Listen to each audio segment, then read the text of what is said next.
astrology today. It's a beautiful sunny day today, isn't it? Yeah. But we're going to start talking about a storm, coming of a storm, and preparing for the coming of a storm. So I want you to sort of try and imagine, and I'm sure all of you have had this experience in Singapore, those moments before the storm. When you notice changes, you notice the air shifting, you notice the wind changing direction, you notice the temperature being a little bit different. You might even notice the pressure in the air. I often feel that pressure in the air just before the storm comes, right? So why did we talk about a storm? Because we know that we will have challenges in life. It's a given. All of you will have to face adversity. All of you will have to face challenges. And the question is, what do we do? We know this change. Oops, sorry. So we understand the change is coming. We know the change is coming. But what are we going to do about it? And in life, just like when the storm is coming, we sometimes sense this. We know that there's been a challenging conversation potentially. We know that maybe our motivation has gone down a little bit. We know that based on the geopolitical situations that we have, that this change is coming. And that awareness is really important. Ants.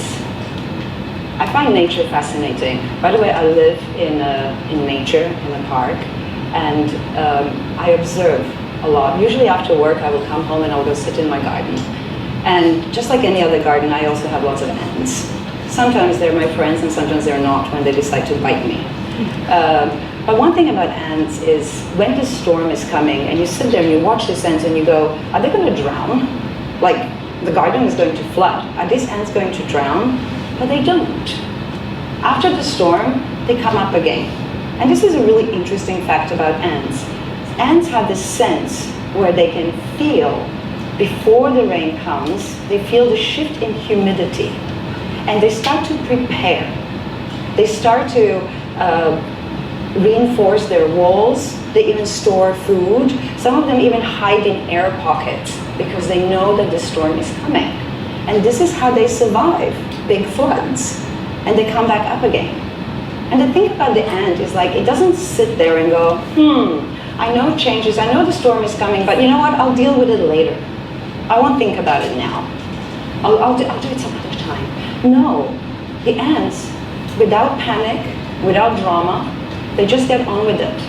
And they go into this collective preparation, being ready for that storm to hit. Now maybe as human beings, we don't have this sixth sense where we can shift, notice the slight changes in humidity, but we have something really special. We have awareness. And this is our superpower if we choose to exercise it. We know the sensations in our body are shifting. We can be aware of that. We can be aware of the changes that are all around us. We can be aware of what is going on if we stop, if we listen. So when you notice that that storm is coming, that is your time to pause, to notice, and to decide what it is that you need to do. And this is sometimes where we get stuck. We might listen to our inner signals. We might have this level of awareness. I'm pretty sure in this crowd, right, you're here for a reason. I suspect your levels of awareness are pretty high. But do you know what to do? And this is where people get stuck. We are overwhelmed with information out there. You open your Instagram, you open social media of any platform, there's so many people telling you how to get resilient, how to prepare for the storm, what you're supposed to do, and that information becomes just overwhelming and you go, but I'm trying this and I'm trying this and I'm trying this. And this is where it's really important to ground ourselves in science. And there's a difference between self-help books and science. There's a difference between some influencer opinion of what worked for them, which is great, good for them, I'm not knocking it, but that's not science. Okay? Science has a systemic approach. it researches. It looks at way that these interventions can be generalized to the public to make sure that it works in a way that we want it to work, the outcomes that we want to have as well. And this is where positive psychology comes in. So positive psychology is a science of optimal human functioning.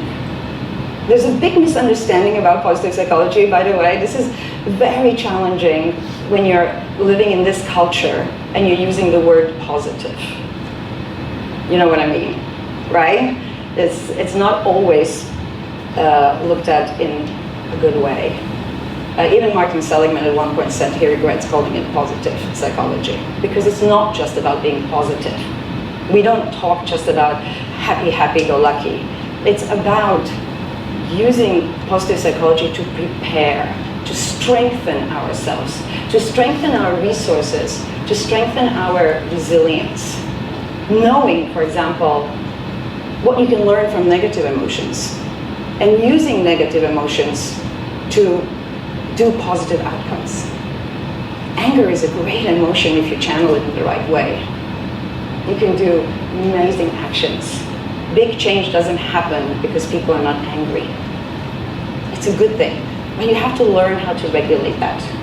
Our social networks are super important to build our resilience. So what do we do to build this reservoir that we can then tap into when the storm hits? And this is where the beauty of positive psychology is.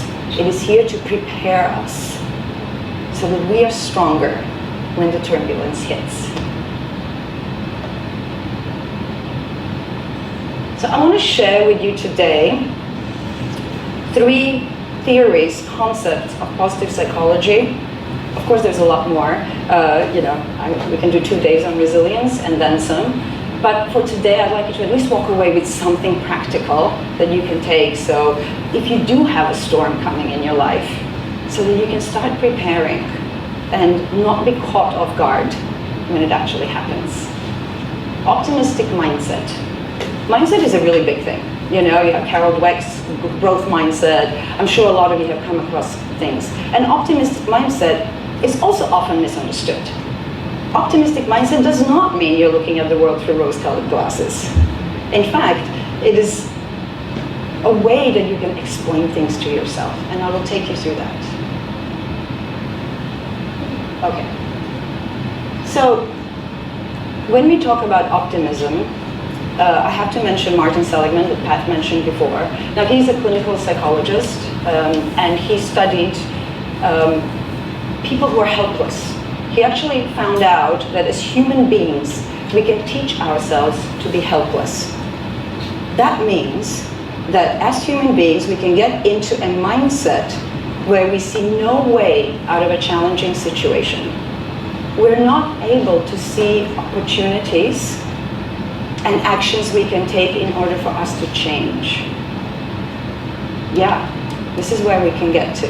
And that's a bit scary, right? So Seligman then questioned, if human beings can teach themselves to be helpless, can they also teach themselves to be optimistic? And he came up with this concept of learned optimism. The reason I'm sharing this with you, by the way, is because everyone can cultivate this. I will not share with you things that you either have or don't have. What's the point? So the whole idea here is we can change. We can grow new neural pathways in our brain and make new connections, right? So I'm sharing with you things that you can do for yourself. And learned optimism is one of them. So Martin Seligman went and he studied people who were incredibly optimistic, and he said, what's the difference between this person and this person? And he figured it out, and he said it's because of the way that optimists explain things to themselves. The situations, how they explain a situation to themselves. And he came up with these 3 Ps: personalization, pervasiveness, and permanence. I'm going to share with you an example of how this plays out in real world. Unfortunately, I'm going to use an example that's very close to home at the moment in the situations where we live. People being made redundant. I'm hearing almost daily Okay, it's a challenging time at the moment. So if that happens, how does this play out? Let's say Tom loses his job and Tom starts to blame himself for the situation. And he's sitting there and going, I should have done better. I should have made friends with the boss. I should have volunteered. I should have put in more hours. I should have, could have, would have, right? And then he goes into that spiral. On the other hand, you have Stephen. And Stephen is going, yeah, this is not the best situation. You know what? Kind of saw it coming. Look at the way the economy is going. Look at the way that politics is going at the moment. Yeah, maybe some things I could have done different, but it's life. External factors cannot control. Already a different mindset here. And then Tom goes, oh, my life is horrible now. I don't have a job. It's affecting everything in my world. Nothing is working for me right now. And then you have Stephen on the other hand, and Stephen is going, yeah, my work life is pretty bad right now, but I still have my health. I still have my family, and I still have my friends. So an optimistic mindset is able to compartmentalize and look at life across life domains and not bunch it all into the same pot. Very different approach to the same situation. And lastly, we have permanence. Now poor Tom is like, this will never change. This is just how life is at the moment. I don't see this changing anytime soon. So he believes that this situation will stay as it is. While Stephen is like, yeah, okay, this too shall pass. What am I going to do in the meantime? Will I take a course and up my skills? Will I reach out to my social networks and see who I can tap into? Because he knows sooner or later this will be over and he'll be able to get a job and move on. So our mindset has a profound impact on how we feel and the actions we choose to take in those challenging situations. Yeah? So think about it, reflect on this, and sort of ask yourself, do I get stuck on any of these P's? Maybe you're great on all of them. Maybe you're affected by all of them. Me personally, personalization gets me. I'm pretty good at sitting there and blaming myself for things that go wrong.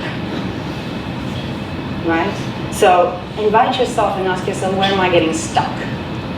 And you can shift this. The second element I wanted to share with you, a concept from positive psychology, and it's not just positive psychology, meaning is in psychology in general. We have logotherapy, we have existential psychology, but this is a little bit of a different look on meaning. And why is it important? Because when we perceive our life as meaningful, we're more resilient, we're more ready. What is the significance of my life? What is the coherence? Does my life make sense to me?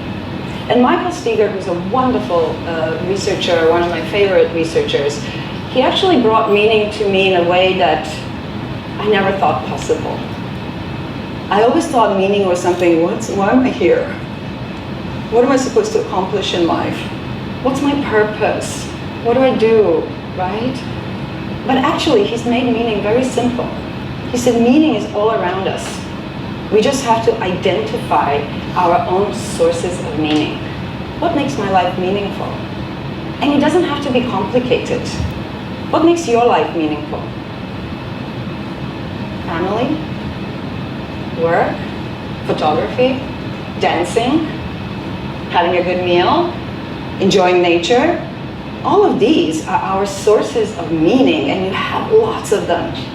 But we just don't realize that, and we don't tap into it because we're too busy focusing on what's not working in our lives. And we don't take the time to recognize the importance of tapping into our sources of meaning, because only then can we become replenished and energized.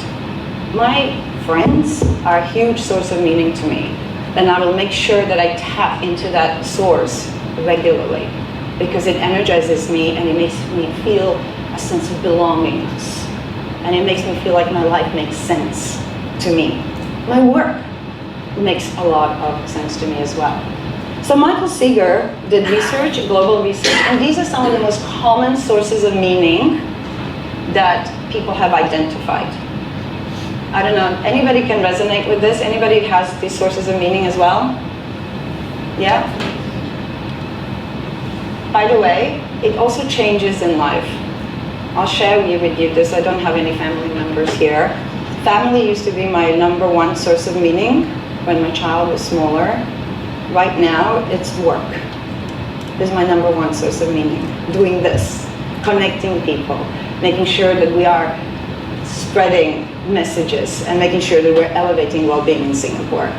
I've been here for a lot of years and I deeply care for this country. And the last but not least, I want to share with you about strengths. This is my favorite thing, okay? Positive psychology is about strengths-based approaches. One of the reasons I gravitated towards positive psychology as opposed to traditional psychology is because of the questions that we ask. Traditional psychology tends to ask questions such as, what's wrong? Tell me, what's wrong in your life? What problems do you have right now and how can we solve them? Nothing wrong with that. It's just not the way I see the world. Positive psychology is more like, yeah, your life really sucks right now, but tell me one thing that's working for you. And how do we build on that? Okay? Looking at people as competent and people as able to move themselves forward and finding that best part of them and building on that and getting them to thrive and flourish in their lives. And strengths-based approach does that. I do a lot of training in corporate space as well as lecturing. Strengths development module is like my favorite. Why? Because there's something magical that happens in people when they start to perceive themselves and look at themselves through the lens of strengths. And most people don't know this. And I'm like talking to people who are running corporations and they don't know their strengths. Parents who don't know their strengths. How can you as a parent get your child to be the best possible self if you don't even know your own strengths? And let alone point out strengths in your children. It's really important. Our society is so focused on weaknesses. You know, we go to tuition to fix our weaknesses, usually, right? Right, Karen? Karen is nodding, I can see that. We go to tuition to fix weaknesses. The way audits are done in organizations really focuses on people's weaknesses. Our negativity bias makes us focus on weaknesses. So we have to intentionally train ourselves to look at our own strengths and become confident to share that with the world. Because when people are identifying their strengths, exploring them and applying them, they are more confident, motivated, competent, and ready to embrace anything in life. Bring it on. I'm ready for it. So what are strengths? Really, quite simply, they're our innate psychological competencies, capacities that when we exercise them, we are at our best. They're not our skills. Skills are different. Skills are things you learn. They're not talents either. They're just you. What makes you, you, unique and special in your way, right? So thinking about what are your strengths. If you do one thing today, please identify your strengths. We have some strengths cards outside on the table. Go have a look. Ask yourself questions. What do I do when I'm at my best? What energizes me? What do I love to do? These are your strengths. Own them and build on them as well. Lean into your strengths when you're in challenging times. People who use their strengths well in the storm are better at getting through that storm faster. And their energy is higher. When we get stuck in a storm, particularly a long storm, it drains our energy. It's just like saps the life out of you. So you have to energize yourself, and that's what you do by using your strengths. So the goal here is not to fix ships in the middle of the storm, okay? To get ships, Dorian, yes, and this is particularly for you, this is our captain, by the way. We fix ships in dry docks on a good day. It's very challenging to start fixing ships when you're in a storm. And this is what positive psychology does. It helps you to get yourself ready, embrace that storm. So, getting ready, grain by grain. Self-leadership, by the way, that's what it is. Self-leadership is about knowing what actions you have to take in order to be at your best, at your optimal functioning. It is intentional.